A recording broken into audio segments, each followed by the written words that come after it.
Dan untuk membahas lebih lanjut lagi pemirsa, kita telah terhubung melalui sambungan virtual dengan pengamat Timur Tengah, yakni Hasibullah Satrawi. Halo, selamat malam Pak Hasibullah. Selamat malam Mbak Seza. Baik, terima kasih telah meluangkan waktu di Berita Satu Utama. Kita lihat ya tadi dalam berita pengantar bahwa jutaan masyarakat berkumpul dalam upacara penghormatan terakhir ini.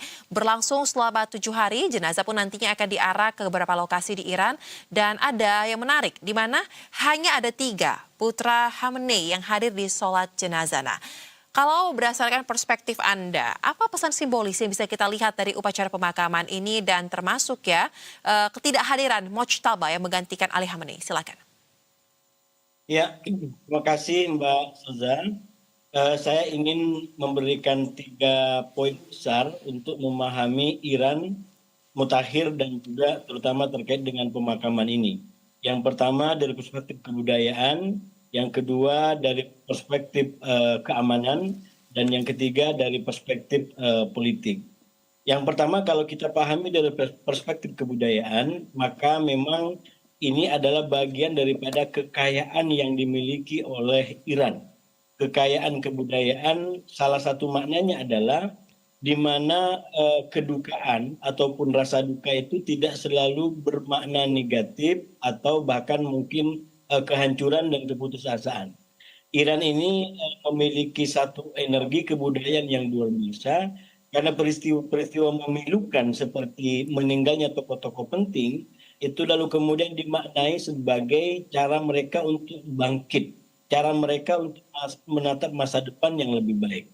Dan dalam beberapa hari ke depan, dimulai tanggal 4 kemarin, menurut saya Iran sedang melakukan dalam tanda kutip parade kebudayaan kepada masyarakat internasional tentang apa yang selama ini menjadi jati dirinya. Dan saya secara singkat ingin mengatakan salah satu faktor yang membuat perang 28 April sampai 28 Februari sampai 8 April gagal mencapai targetnya adalah karena tidak memerhatikan aspek kebudayaan ini. Dan tentu sebagai sebuah kebudayaan maka kita memaknainya dalam 2 dimensi yang menyatu di dalam diri pemimpin tertinggi, terutama Ayatullah Ali Khamenei. Yaitu yang pertama dimensi katakanlah kekuasaan politik ya, di mana itu juga hierarkis dari awal sampai ke RT RW. Dan yang kedua itu adalah juga kekuasaan hierarkis secara spiritual, di mana itu juga dari pusat sampai kepada masyarakat. Jadi ada 2 kayak semacam hierarki kekuasaan yang bekerja dalam diri pemimpin tertinggi di Iran, terutama Ayatollah Ali Khamenei. Yang pertama adalah kekuasaan politik dan yang kedua kurang lebih kekuasaan spiritual. Nah 2 hal inilah yang menurut saya membuat meninggalnya beliau itu tidak banyak padanannya dalam beberapa dasawarsa terakhir. Katakan kalau di timur itu kita bisa melihat beberapa fenomena seperti dialami oleh Kiai Haji Abdurrahman Wahid misalnya, yang itu juga sama disambut dengan kedukaan yang begitu mendalam di kalangan pengikutnya.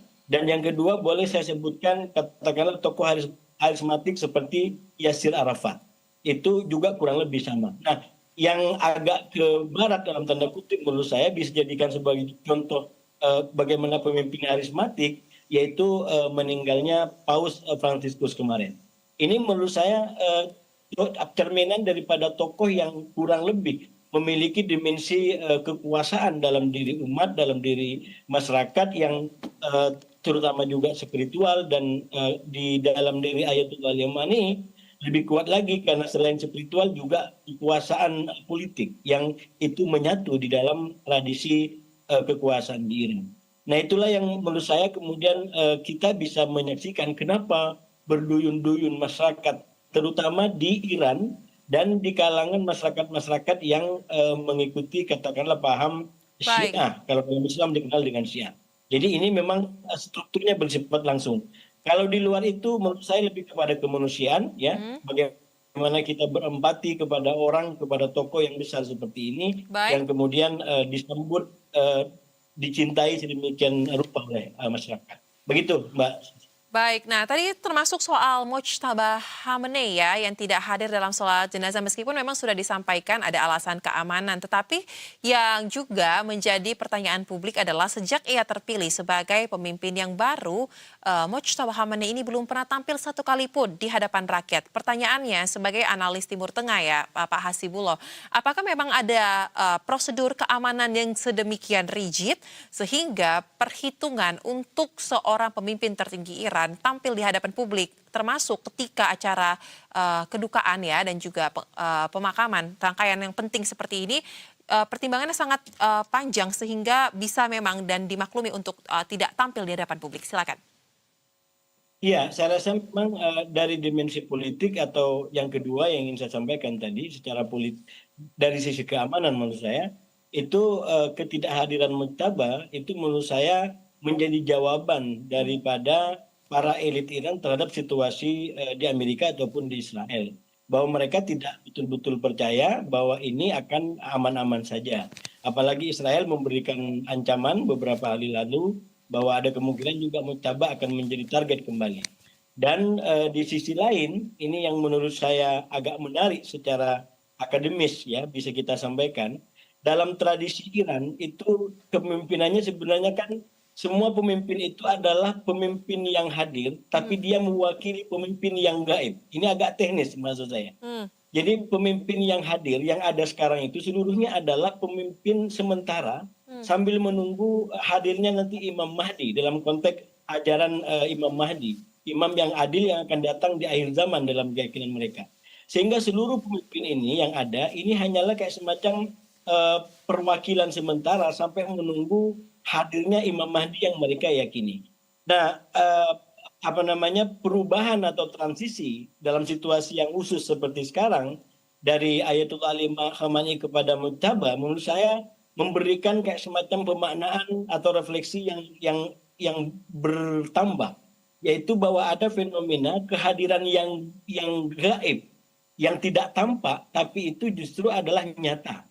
Nah ini bisa kita ambil contoh sekarang Mujtaba itu tidak datang secara langsung karena alasan-alasan keamanan.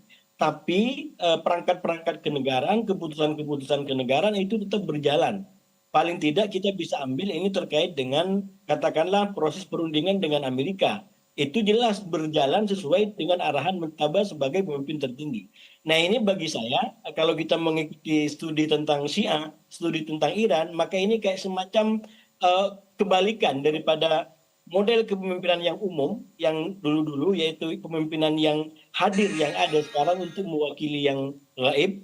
Nah sekarang melalui Mujtaba justru agak terbalik bahwa ini adalah model kepemimpinan yang gaib yang tidak tampak tapi peran-perannya itu adalah nyata.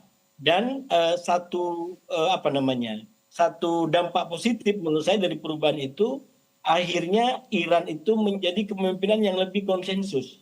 Ya, lebih konsensus, dia tidak menyentral, dia tidak menyatu kepada dalam diri satu secara cepat yang seperti era-era sebelumnya. Dan inilah kemudian yang membuat berbagai macam keputusan di Iran itu cukup makan waktu. Nah, orang-orang Barat terutama Trump mengatakan bahwa ini menunjukkan tidak ada kepemimpinan.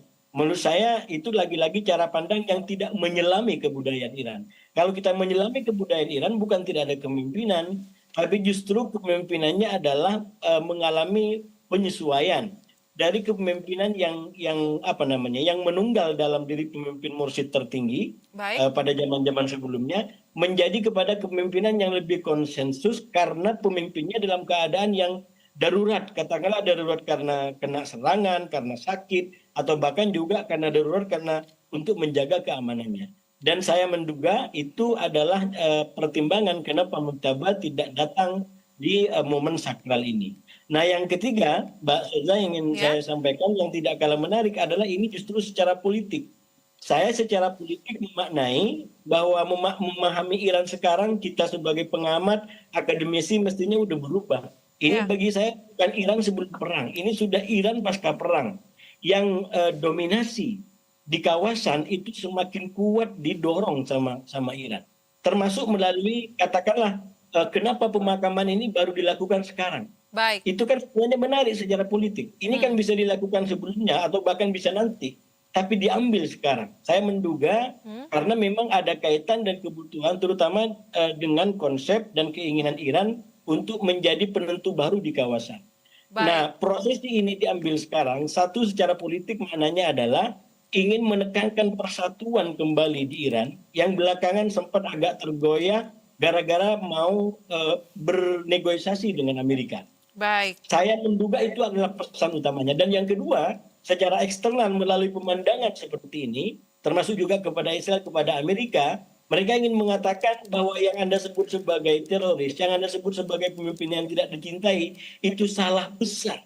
Ada cara pandang yang apa namanya, yang tidak sesuai dengan kenyataan. Dan mestinya Amerika, terutama Presiden Trump, mengkoreksi cara pandangnya itu kalau ingin betul-betul ingin memahami kawasan secara lebih mendalam. Jadi tinggalkan perspektif kebencian, tinggalkan perspektif yang hanya dikatakanlah diwakili oleh Netanyahu, oleh Israel. Baik. Coba kuami ini semua sebagai sebuah kenyataan bahwa Iran itu punya tradisi, punya kebudayaan, dan saya melihat dalam konteks kebudayaan mestinya kita bisa saling menghormati daripada saling menghakimi dan Baik. menihilkan seperti yang selama ini dilakukan. Betul sekali. Pembaharuan ya penting ya ketika kita melihat bagaimana tradisi dan juga sejarah perkembangan dari Iran terkini untuk melihat bagaimana ke depannya juga, dan kita akan kawal dan tentu juga akan saksikan bagaimana hari-hari jelang pemakaman Ayatollah Ali Khamenei akan dilakukan. Terima kasih untuk analisa yang dibagikan Hasibullah, merupakan pengamat Timur Tengah dalam Berita Satu Utama. Salam sehat, selamat kembali beraktivitas.